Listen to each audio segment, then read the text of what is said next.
Ẹ káàbọ̀ sí ìkànnì Yorùbá Entertainment Gist, níbi tí a ti ń mú àwọn ìròyìn Yorùbá àti àwọn ìṣẹ̀lẹ̀ ní ilẹ̀ adúláwọ̀ wá sí etí ìgbọ̀yín. Ẹ máa bá wa ká lọ. Ẹ káàbọ̀ sí orí ìkànnì wa lẹ́ẹ̀kan sí ẹ̀yin èèyàn wa. Orí ìkànnì náà ni a ti mú onírúurú ìròyìn wá sí etí ìgbọ̀yín. Ẹ sì ṣeun gẹ́gẹ́ bí ẹ ṣe ń fọkàn bá wa lọ lórí ìkànnì náà. Lénìí, gbajúgbajà tí a mọ̀ sí Lizzy Anjorin mà ló ti jáde tí ó sì ń sọ òkú ọ̀rọ̀ sí Ìyàbò Ojo ní ẹnu ọjọ́ mẹ́ta lórí ẹ̀rọ ayélujára. Ẹ jẹ́ ká gbọ́ oríṣiríṣi àṣírí tí Lizzy Anjorin ní láti tú àti bí ọ̀rọ̀ ìjà tó wà láàrin òun àti Ìyàbò Ojo ṣe kan Portable, ìyẹn gbajúgbajà akọrin ọkùnrin tí àti gbogbo ayé mọ̀ nílé lóko. Ẹ máa bá wa ká lọ ẹ̀yin èèyàn wa. My battery is low, báwo. Good morning, guys.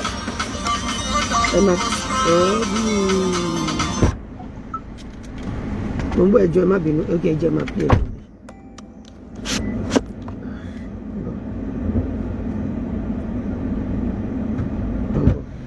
Ẹjọ́ má bínú ẹ̀yin wọlé tó bá fẹ́ wọlé èyí tó kọ̀ sílẹ̀kùn lè gbà lásán. Ẹjọ́ má bínú ẹ̀yin. Good morning. Update. Ẹ̀yin team success. Good morning. Happy New Week. Good morning. We have a lot to discuss, but due to network and some other things, I just want to brief you guys on this. Gbogbo team Mohbad, team Naira Marley, team Sam Larry, team Lizzy Anjorin, gbogbo ẹ̀yin teams yẹn lọ́lọ́kan òjọ̀kan gbogbo kí yẹn sísàlẹ̀, gbogbo ẹ̀yin teams yẹn good morning. Ọ̀sẹ̀ yìí á sàn wá sówó, á sàn wá sọmọ, á sàn wá sálàáfíà. This week we obey us. Agbára Ọlọ́run. This week we obey us. Ọ̀sẹ̀ yìí á sàn wá sówó, á sàn wá sọmọ, á sàn wá sálàáfíà. Àkúbálẹ̀ ọ̀rọ̀. Mo fẹ́ sáré ṣe nǹkan kan.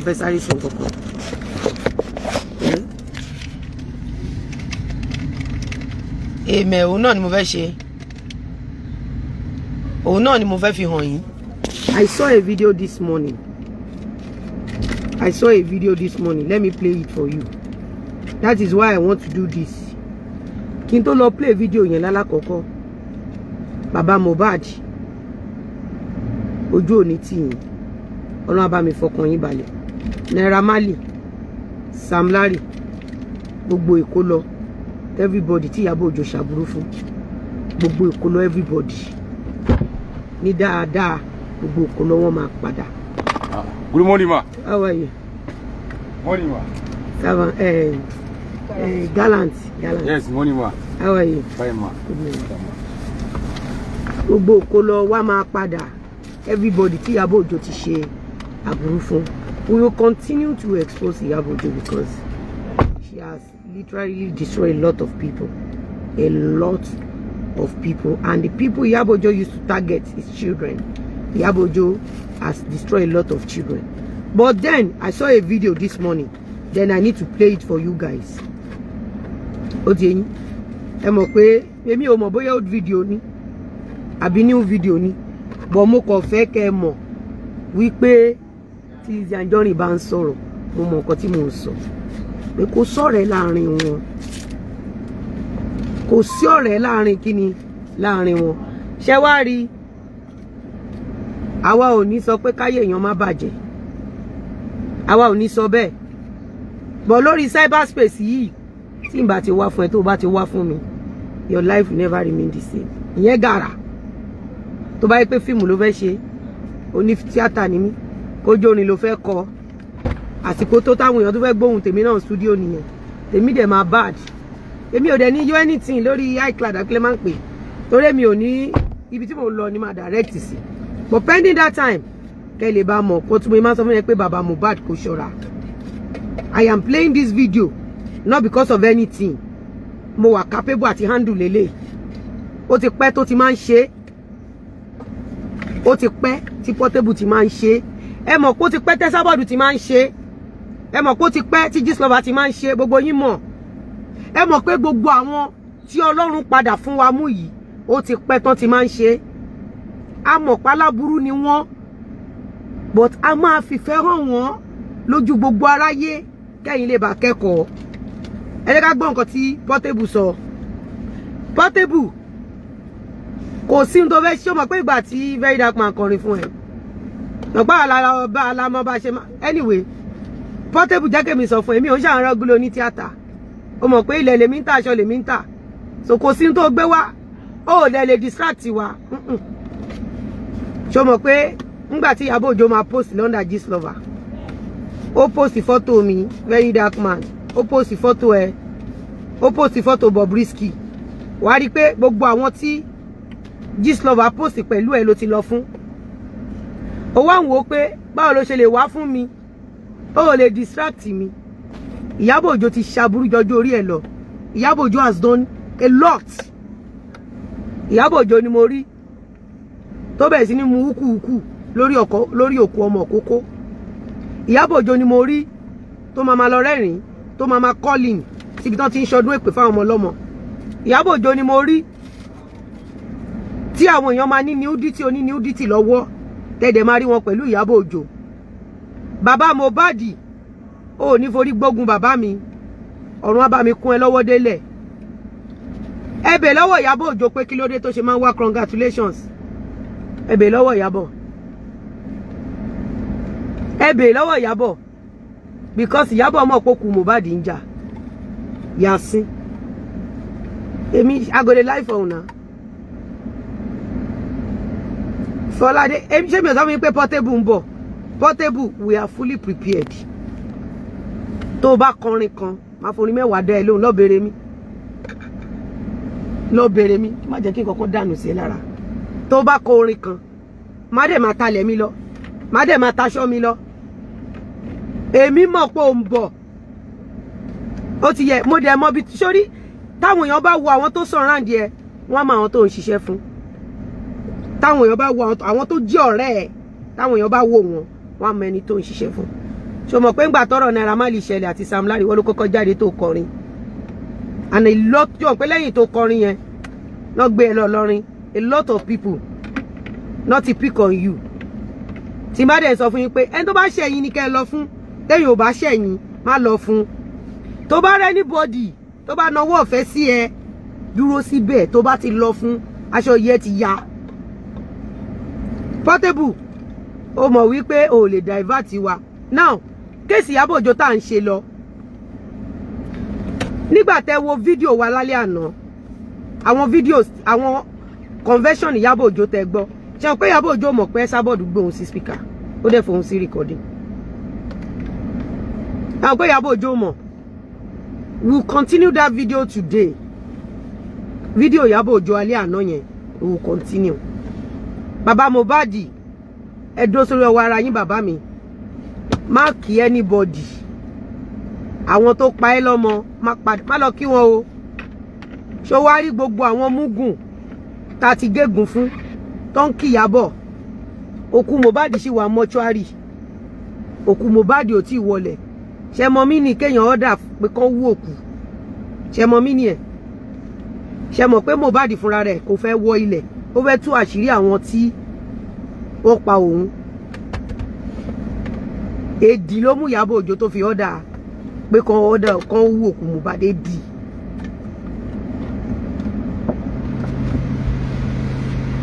Èdì.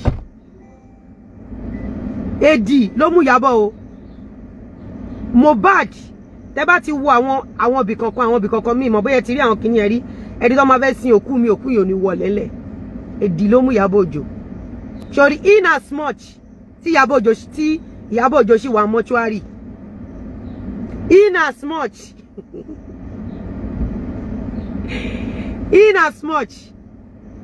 tí àwọn ọmọ Ìyàbò Ojo ṣì wà ní mọ́ṣúárì tí wọ́n ti sin wọ́n. If you have anything to do with Ìyàbò Ojo, you will answer for the spiritual consequence. Lọ bèèrè lọ́wọ́ babaláwo tó bá mọ̀ fá. lọ bèrè lọ́wọ́ ológun tó bá mọ̀ pẹ̀lẹ́, lọ bèrè lọ́wọ́ wòlíì tó bá mọ̀ bíbélì, lọ bèrè lọ́wọ́ aláàfáà tó bá mọ̀ Quran. Nílẹ̀ Ìgbò tó kú bá kú láwọn side ibì kan wọ́n ní kí ẹni tó súnmọ́ òkú yẹn ìyàwó ẹ̀ kó sùn títí wọ́n dẹ̀ máa ń bá mọ̀ òkú yẹn síbẹ̀. Láwọn ilẹ̀ Ìgbò kan wà tó kú bá kú wọ́n máa ní pé kí ìyàwó kó wọṣọ fún 41 days aṣọ dúdú. Láwọn bòmíì tó kú bá kú wọ́n ní kó ṣe nǹkan báyìí. Even tí àwọn yẹn bá fẹ́ jáde ẹ máa rí bó ṣe ń mọ̀n. Ìyàbọ̀ òkú tẹ́ ẹ lọ wú ṣó mọ̀ pé èèwọ̀ ni kẹ́ wá máa lùlù lẹ́yìn tẹ́ ti lọ wú òkú ọmọ lọ́mọ. Ṣé orí àwa mọ̀ àwọn nǹkan kan làwa ò kì fi ń sọ̀rọ̀.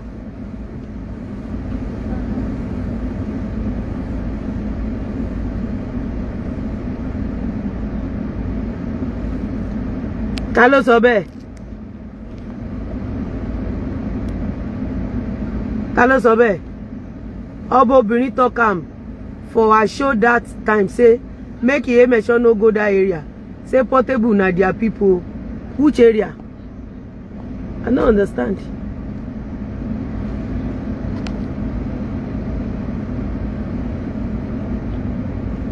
Ẹ ti gbọ́ mi, èmi bí mo ṣe wà ní mi ní forí gbógun ológun.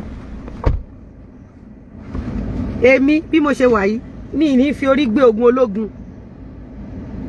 Ṣé rí bí àwọn ọmọ Ìyàbò Ojo ṣe wà mọ́ṣúárì yẹn? Àbí ṣe bó sọ pé ọmọ òun ni Mohbad. Bó ṣe lọ wú òkú yẹn, òkú tó ti tọ́ yẹ̀pẹ̀ wò. Ó máa ṣẹ̀sìn kú ni. Ìyàbọ̀. Now, ẹ jẹ́ ká tiẹ̀ gbọ́ nǹkan tí Portable fi kí wa sílé. Èmi ẹlẹ́dàá mi ò ní jẹ́. Ìyàbọ̀ wojú mi. Kódà orí ó gbọ́mọ ẹ lọ mọ́ṣúárì oníkan máa ké ó mọ nǹkan tó ń ṣe. Ó mọ̀ pé ò ní àdírẹ́sì. Ó mọ̀ pé ò ní àdírẹ́sì. Ó ní lárí, ó nílé lórí, ó ní mọ́tò, ó ní kankan. So believe pé tó bá ń dáràn kiri, ó ń dáràn kiri náà ni. Ọ̀ràn tó dá Ìyàbọ̀ orí ẹ ló máa fi gbé. Good morning.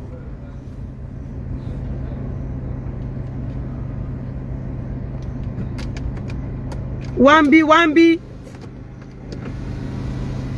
Kí ló máa ń wá kiri? Kí ló máa ń wá tó ń pariwo fún mi? Ta ló wà nínú ibẹ̀ yẹn? Wò kí nìyẹn ká má gbàgbé sílẹ̀. Okay. Mami why not? Ẹ gbọ́ mi, èmi ò ní bá wọn ṣe kíni? Mi ní bá wọn forí gbógun ológun. Èmi Ìyàbọ̀, àwọn tó tẹ̀lé lọ Tanzania àwọn dà lẹ́nì. Àwọn tó tẹ̀lé lọ ṣe party oníparty. Àwọn tó tẹ̀lé lọ ṣe party ìkorò tó ṣe lẹ́kọ̀ọ́ àwọn dà. Gbogbo àwọn speakers tó ń tẹ̀lé àwọn dà. Ìyàbọ̀, gbogbo àwọn tó ń tẹ̀lé ní TikTok àwọn dà. Ó mọ̀ túmọ̀ nǹkan tó ṣe ni. Owó òkú ọmọ ọlọ́mọ. Owó òkú ọmọ ọlọ́mọ gbé sí mọ́ṣúárì. Ó wá ń lùlù kiri. Ṣé ó mọ̀ túmọ̀ ẹ̀? Ó mọ̀ túmọ̀ ẹ̀. Ẹ jẹ́ ká gbádùn Portable. Mo ti pe producer mi láàárọ̀ yìí. Mo ti pe producer mi tájọ máa ń kọrin. Portable. Ó mọ̀ pé mi ì wá fún ẹ. A dẹ̀ ti ràn ẹ́ lọ́wọ́. A lè má gbé sójú fún ẹ but ìyẹn ò kàn wá. Portable. Bí Yorùbá ṣe máa ń ṣe ló ṣe máa ń ṣe yẹn. Àwọn tó ń jọ lójú ló ń jọ lójú. Ńgbà tó kọrin tó chat manager mi. Mo sọ fún manager mi, mo ní Portable ń bọ̀ o. Manager mi ní ẹ kó má dàí pé wọ́n ignore ẹ̀. Okay. Manager mi lọ gbé fídíò wa, ó edit ẹ̀, ó forin ẹ̀ sí. Kán lè promote ẹ̀. Ìyàbò Ojo ṣe àwa o. Kò dẹ̀ sẹ́ni tó lè gba Ìyàbò Ojo lọ́wọ́ títí wa. The reason ta ṣe máa dó sórí kéèsì Ìyàbò Ojo pọ̀. Bí Mohbad gan ṣe wà ní mọ́ṣúárì yẹn, ó lè máa disturb àwọn èèyàn. Ó lè máa ẹ̀jẹ̀ ti pọ̀ jù. Ìtó wà lọ́rùn Nàìjíríà gan ti pọ̀ jù. Ká má ti sọ pé irú Mohbad yẹn. And if any government order for Mohbad's burial without knowing what really pa Mohbad, I think the government too know the consequence. That was the reason they back out. And I applaud Baba Mohbad. Baba Mohbad, until the names of people that took Mohbad abroad, what happened between them in abroad, until everything is revealed, that boy should remain there. Iloku, wọ́n ti ṣá ọmọ ọlọ́mọ wẹ́lẹ́wẹ́lẹ́, wọ́n náà mú sample káàkiri.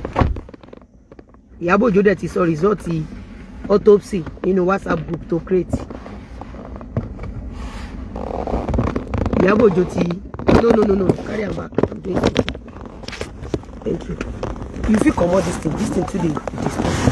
What I hate this. Everybody wey dey use am. Oh yeah. Relax, how far? You say you work, abi? Are you okay? Are you okay? Me, I hate this thing. I know they like am. Ṣé ń gbádùn mi ẹ̀yin èèyàn ni? Baba Mohbad. Mi tí ní kò bu nǹkankan, wàhálà ti pọ̀ jù. Ó ti sáré bá mi bù ṣóòbè lọ́wọ́ mi. Ìfi ọmọ rí sí ó máa dànù. Èsì kẹ́ ilé, gbélé dání. Ẹ má bínú, kíní máa ṣe báyìí. Mọ́tò yẹn ó máa ṣe báyìí. Mọ́tò yẹn máa ṣe bákan, ẹ má bínú. Baba Mohbad, mo appreciate strength yín. Mo appreciate how can I put it? But she do ẹ má bend my phone will fall down. We are do something. Ó ti yé yín, Baba Mohbad, mo appreciate yín gan.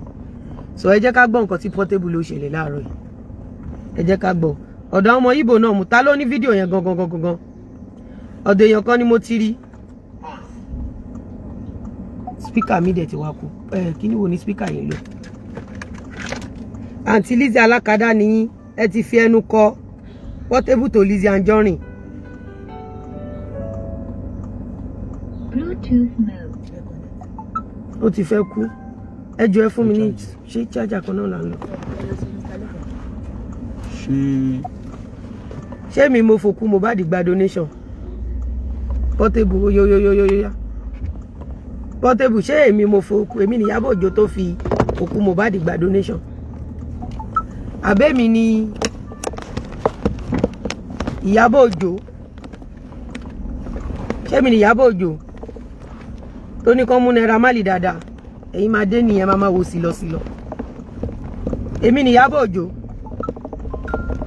Mo dá sọ̀rọ̀ yín rí. Ṣé mi mo blog ẹ lọ́ndà yà Gistlover? Èmi mo gbé ẹ lọ Ìlọrin. Portable, mo ní ṣé mi ni mo gbé ẹ lọ Ìlọrin? Ó mọ̀ pé mi máa ń fún yàn ní long distance. Àtìgbà tó ti wá f'Aláàfin ni mo ti bẹ́ẹ̀ tọ́jú profile ẹ̀ pé èmi ò ń jà randomly. I don't fight randomly. Má ti jẹ́ kó o tẹ́. Tó o bá jáde tán, o ò lè tẹ́ tán. Tó bá ti jáde tán, o tẹ́ tán nìyẹn. Tó bá wọ studio kan, máa wọ studio mẹ́wàá tiẹ̀. O ya wèrè tó Sábọ̀dù ṣùgbọ́n nǹkan kan pa ẹ̀ mọ́. O ya wèrè tó Gistlover ṣùgbọ́n nǹkan kan pa ẹ̀ mọ́. Gbogbo àwọn tó máa ń kọrin fún ni máa reply ẹ̀. O mọ̀ wípé àtijọ́ ọjọ́ ètò ti ń bẹ. O mọ̀ pé jọjọ́ ètò ti ń bẹ. Ọ̀rẹ́ èèyàn ṣàkókò lé ẹ lọ́wọ́. Má ṣá máa kó lé ẹ lọ́wọ́, wàá jẹ́ tùbí oko pòpù. O mọ̀ pé àwọn ọ̀tá ẹ̀ ló fẹ́ rùn kàríà ẹ̀. O mọ̀ pé mi ò ń kọjá àyè mi. O bá máa jalè mi ní dá sí ẹ rárá. Lọ bèrè mi. Gbogbo nǹkan tó ń ṣe kọ́ ló tẹ́ wa lọ́rùn. A dẹ̀ ti wà fully prepared. O mọ̀ àwọn onítíátà tó súnmọ́ ẹ ni. Àwọn onítíátà tó súnmọ́ ẹ yẹn, ó fi hàn náà ibi tó ń ṣiṣẹ́ sí. O mọ̀ pé orin tó kọ, wọ́n rò pé bóyá máa wá DM ẹ. Wọ́n rò pé a máa wá DM ẹ. Àbá máa bẹ́ exchange words. Kán lè bá fi ẹkọ wa lọ́rùn. O mọ̀ pé ọmọ gbọ́n lè yìn. Wọ́n ló kọ́kọ́ bẹ́ jáde. Wọ́n ló kọ́kọ́ kọrin fún Naira Marley àti Sam Larry. Ó wà náà tó bojú kéèsì yẹn jẹ́. In fact, you are the first suspect. Portable. Ṣé ọgbọ́n sọ fún ẹ pé àjọ máa jà? Èmi ò dẹ̀ ń jà. èmi kàn máa jẹ́ kó mọ̀ ni pé ò ṣe dáadáa ọ̀tá ni ẹ́ ọ̀tá ni ẹ́ orí pé ń gba tàlájì wá sí wàyíǹde mo caution ẹ̀ tóró ti tán máa wọ studio tiẹ̀ mi yá agbọ̀n ó mọ mi jẹ́ ń bẹ́ẹ̀ dé mọ́ Ìyàbò Ojo bọ́ síbí ń tiẹ̀ you too dey pamper portable I no pamper portable ẹni tó bá máa sun jẹ wàá kọ́kọ́ bọ́ dáadáa you don't get it you know me ọmọ gbọ́n lèmi activist ńlá mà ni mi ẹ mọjọ́ tí mo ti ń ṣe politics ẹ mọ èjì tí mo wà tí mo ti ń ṣe politics ẹ mọ̀ pé social media anybody lè tan live chat anybody oh they lè distract mi ni oh lè distract mi oh lè distract mi kéèsì Ìyàbò Ojo oh lè distract mi mo kàn máa jẹ́ kó o fojú hàn lọ́wọ́ Ṣẹ́rónkè Òṣòdì Òkè tí mo parí lánàá Portable show tó ṣe yìí ó fi hàn pé ọ̀tá ni ẹ́ ẹ má kánà fídíò tí bàbá Mohbad ṣe lánàá ó jó Ìyàbò Ojo reason tí Ìyàbò Ojo ṣe parọ́ póun bímọ lánàá again ó ní pé document tó ti file against Naira àti bàbá Mohbad Ìyàbò fẹ́ kó fly Ìyàbò ṣe bímọ AI lánàá ẹ má gọra yín gbogbo ẹ̀yin abiyamọ tó fẹ́ kán gbókùn ọmọ ẹ̀ wá ka ẹ mọ́lé ṣọmọ títí ẹ lè wá mọ́ṣúárì ẹni tó wọ́dà pé kán wú òkú ọmọ ẹ̀ kó máa lùlù kiri ohun tó bá lè gbà má fi kan ọmọ ọlọ́mọ o jẹ́ n kọ́kọ́ gbọ́ ẹ̀ṣẹ̀ tó ní mo ṣẹ̀ máa dábò ẹbí kó jáde láyé ni máa dábò ẹni gbogbo àwọn tó ti kọrin fún ni máa fi kọrin fún ẹ padà láti bo síbo ìwọ ọlọ́kadà ìwọ ló fẹ́ sọ fún wa pé Lizzy Anjorin alákadà ni ọmọ tó wà mọ́ṣúárì òun là ń sọ̀rọ̀ lọ́wọ́ kò sí bàbá ńlá kù yálàjà any one of you kò tí ì sípò rí máa pọ̀pọ̀ yálàjà yín tó máa divert wa ọmọ tó wà mọ́ṣúárì must get justice it's high time Ìyàbò Ojo stop destroying people oh mọ̀mí ní Lizzy so potent lọ bèrè mi a lady of substance irin já firin so òkè jábọ́lẹ̀ ń bi tó hùn the tiny needle tó ń pe worship ránṣẹ́ lọ bèrè mi Portable máa kọlù ẹ wàá rún jẹ́gẹ́ ó ní jẹ́jú show méjì lọ ẹyọ kan yẹn máa fi ṣe introduction fún ẹ ẹlẹ́ẹ̀kejì ó tán fún ẹ nìyẹn kí lorúkọ ẹ ta ló mú ẹ wọlé àwọn awo alákìísà tó ń gbé kiri ìwọ ìkà ìwọ ọ̀dàlẹ̀ ìwọ ẹni bí wọ́n bá ń sọ̀rọ̀ pé wọ́n bà kárí àwọn olórin jẹ́ ìwọ gangan ni ìwọ Portable ìwọ ni tani yálà ya ẹ tó jẹ́ pé àwọn olórin ẹgbẹ́ títí ẹ tán bá níṣòro ìwọ kí n dúró síbi tó dáa ó yàtọ̀ sí Ìyàbò Ojo that's just it mo ń wá èdè láti jọjọ́ yìí mo wé ti wá ẹ you are too wayward you are silly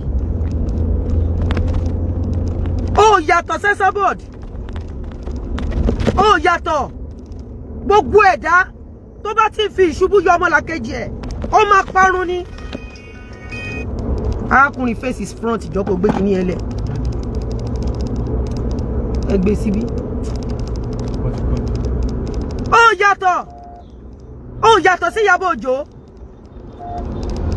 gbogbo yín tó jẹ́ pé tí ọmọlàkejì bá ti ní ìṣòro ìgbà yẹn lẹ́yìn máa fi oúnjẹ ti yín sí ẹ máa ráre jáde láyé ni Portable you cannot hold it for long you are not different from Gistlover lásìkò tí ìgbéyàwó bá ń túká ní Gistlover máa wọlé dé àwa máa sọ ẹ̀sìn ìgbéyàwó yẹn kí ni Al-Quran sọ fún wa nínú ìgbéyàwó kí ni bíbélì sọ fún wa téèyàn méjì bá ń jà kí ni Kùránì àti bíbélì sọ fún wa kí ni ìṣẹ̀ṣe sọ fún wa. wo bí báyìí wò mí dáadáa Portable wò mí dáadáa wò mí dáadáa gbogbo ìṣẹ̀dá tó bá ti máa ń jẹun nígbà tí ọmọ làkejì ẹ̀ bá ti tó bá ti ṣubú ó máa ra rẹ̀ jáde láyé ni ó lè gbé orúkọ yẹn ó lè gbé fà because you eat from downfall of people. Kí ni Ìyàtò àti Ìyàbò Ojo Portable nígbà tí Ìjẹ̀ṣà ní ìṣòro pẹ̀lú àwọn comedian ó yẹ kí Ìyàbò dúró tó bá máa dájọ́ ikú fún Ìjẹ̀ṣà ó yẹ kí gbogbo oní tíátà kó fún Ìjẹ̀ṣà ní moral support. Ìyàbò Ojo jáde Ìyàbò Ojo ló kọ́kọ́ ra ìṣó Ìyàbò Ojo ò raṣọ 9 Ìyàbò Ojo ra ìṣó tán fi ń screw worship Ìyàbò Ojo mú Ìjẹ̀ṣà ó kàn má gbélébù Ìyàbò Ojo fi gbogbo ìgbìyànjú bàbá Uba Togunde Ìyàbò Ojo fi ìgbìyànjú yẹn ó fi wọlẹ̀ ọjọ́ tí Ìyàbò Ojo ti fi Ìjẹ̀ṣà ṣẹ̀sín ní tíátà ti tán if you know you know ọjọ́ tí Ìyàbò tó ti fi Ìjẹ̀ṣà ṣe ẹ̀sín ọjọ́ ẹni tíátà ti tán ọjọ́ tí bàbá Sùwé tó ti sunkún fún revenge kò sọ ní tíátà kankan tó bẹ́ẹ̀ndì ẹ̀ lè pé kọ́ restore orúkọ bàbá Sùwé tó bá dẹ̀ jẹ́ pé tòótọ́ ni bàbá Sùwé gbé cocaine ẹ sọ síta káyé mọ̀ ẹ rò pé ìgbà tí bàbá Sùwé wà láyé tẹ́ bá gba justice fún nígbà yẹn ṣe rò pé Mohbad máa kú. Ìyàbò Ojo rí bí gbogbo yín ṣe kọ̀yìn nígbà tí bàbá Sùwé òun ló fún ní liver nígbà tí Ìjẹ̀ṣà èèyàn kan sọ pé màmá ṣe bí I tell you say she in dey come na you go tell me say Portable dey come you know see say na everybody wey Gistlover dey blog Portable dey sing for na you go tell me about Portable na no smart ikú òjijì ló máa pa Priscilla ikú òjijì ló máa pa Festus olórí burúkú olòṣì ẹ wo nǹkan tó sọ ikú òjijì Ìyàbò Ojo ikú òjijì ló máa pa Priscilla ló máa pa Festus ikú òjijì ló máa pa gbogbo ọmọ ẹ ló máa pa gbogbo ọmọ ẹ ẹ wo òun rèé ṣẹ́ni tá bá ń ṣe ṣó wa lọ àwọn òun déédéé ṣépè ẹ wo tẹ́ ẹ bá ti wá bí wá ṣépè àwa náà ó fún yín lépè ọmọ òjò ọmọ lọ ẹ wo kí lẹ rí tán sọ yìí mo mọ̀ọ́mọ̀ fi hàn yín ni o ṣe ti rí mo mọ̀ọ́mọ̀ fi hàn yín ni o ṣé ti ẹ̀yin tí mi ò bá fi hàn yín á dẹ̀ pé Lizzy ń ṣépè fọmọ ẹ ti rí ọmọ òjò ọmọ lọ ẹ ti rí mo máa bá àwọn ọmọ ọ̀jẹ̀ pamọ́ nìyẹn kó òjijì ló máa pa Ìyàbò Ojo tọmọtọmọ ẹ tìrantìran ẹ gbogbo ọmọ tó jáde lára ẹ ní kó òjijì máa pa ó máa ráre kú ni. ok ẹ kọ̀ rò pé mi máa ń ṣépè fún wọn ṣé ó possible téèyàn ò bá ṣépè fún yàn kéyìn wá ṣépè fún yín ṣé ó possible kẹ́ má ṣépè fáwọn ọmọ ara yín kí wá ṣépè fáwọn ọmọ yín mo mọ̀ọ́mọ̀ fi hàn yín ni mo lè má fi hàn yín kí n dẹ́pẹ̀ yẹn padà Ìyàbò Ojo àwa kọ́ọ̀tì yẹn ó ti yín. Portable kí ló fi yàtọ̀ sí Ìyàbò Ojo gbogbo àwọn olórin tó bá jẹ́ wípé ńgbà tí Ìyàbò Ojo gbé ète dé sí Naira Marley kí wọ́n tó Portable dúró tán kí gbogbo ẹ̀yin ọmọ ní hip hop yẹn nígbà tẹ́ ń pa náírà ẹ rò pé náírà lẹ́ ń pa ara yín lẹ́ ń pa.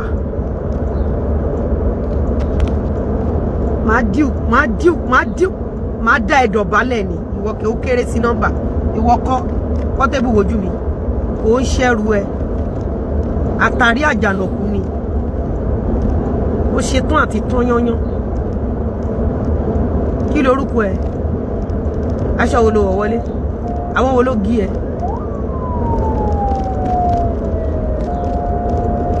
àwọn wo ló gí ẹ mo ń padà bọ̀ wá fún ẹ with full force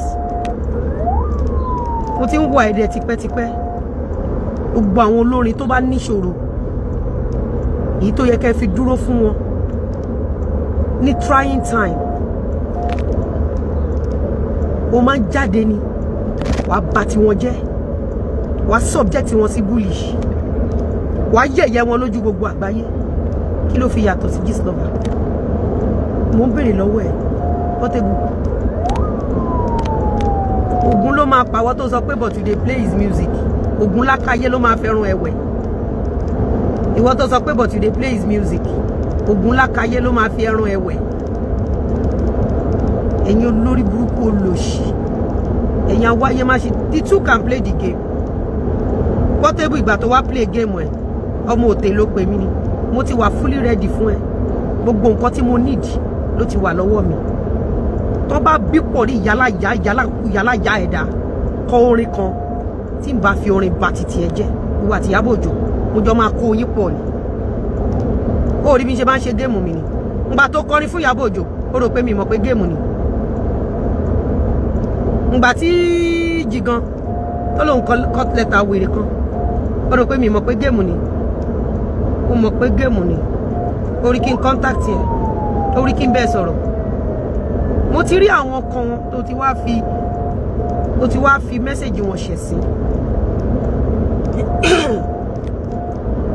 mo rí àwọn kan mo rí nǹkan tó ṣe fún Láìdé Bákàrè Láìdé Bákàrè is not my friend I saw what you did to her I saw what you did to a lot of people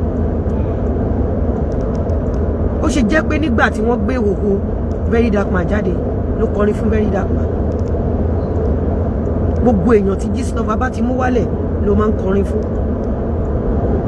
inú wa dùn bó ṣe kọrin fún Ìyàbò Ojo inú wa dùn ó dùn mọ́ wa bó ṣe kọrin fún Ìyàbò Ojo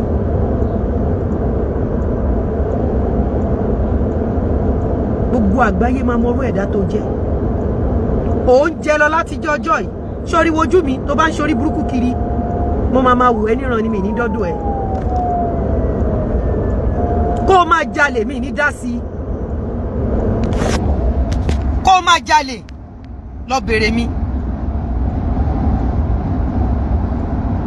ṣóbọ̀ wálé níkẹ́ wọ́n máa gbé ẹgbìn ni láìpẹ́ ọjọ́ wọ́n máa sórí burúkú ni kó o máa jalè people knows me for that I stay on my lane ìwọ nìkan ló mọ orin kọ àbí ó ti kọ script yẹ máa kó bóyá ẹbí kó jáde láyé ni Portable tó bá bí pọ̀ rí ìyálà kù yá ẹ̀dá ẹ̀ ń gbọ́ fínkín kárí àtọ́ ni ò ní lè rìn mọ́ ọ̀rọ̀ ni máa fi bá tiẹ̀ jẹ́ ẹ sábọ́ọ̀dù tó ya wèrè bí màálù lójú kan mo sọ fún mo ní ẹ̀dí ẹ̀ nìyẹn ó rò pé Very Dark Man ló mú Gistlover wálẹ̀ ó rò pé Very Dark Man ni lọ bèrè gbólóhùn tí mo fún Gistlover àìmọṣẹ́kọ̀ ọmọrogún Gistlover ló fi torí bomi gbóná mi ní wá fún ẹ torí nǹkan tí mo gbé dání lágbára ó tó bá wá tí ẹ máa tán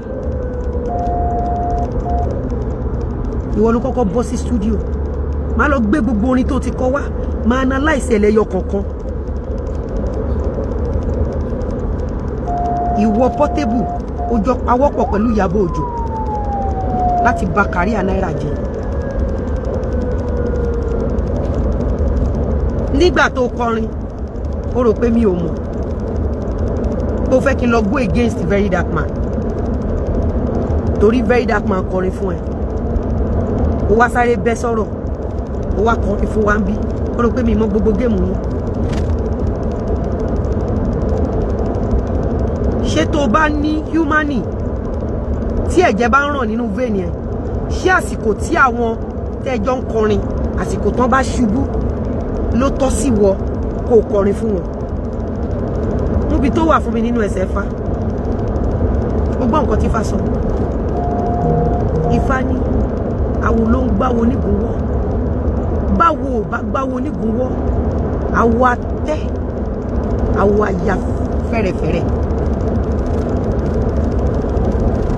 ó ṣe pé ó máa ya pẹ́rẹpẹ̀rẹ nìkan ṣoṣo slow down ó ṣe pé ó máa ya pẹ́rẹpẹ̀rẹ nìkan ṣoṣo àyà àwo àyà fẹ́rẹ̀fẹ́rẹ̀ oníṣẹ́ rán gbogbo àwọn tó ń kọrin fún ṣáwo kọ́ ni wọ́n nínú iṣẹ́ orin tó ń kọ gbogbo àwọn tí Ìyàbò Ojo ń ba tí wọ́n jẹ́ lọ́ndà Gistlover ṣó ní tíátà kan ni wọ́n. So báwo ni mo ṣe máa expect kó wà ní side wa? Ṣó so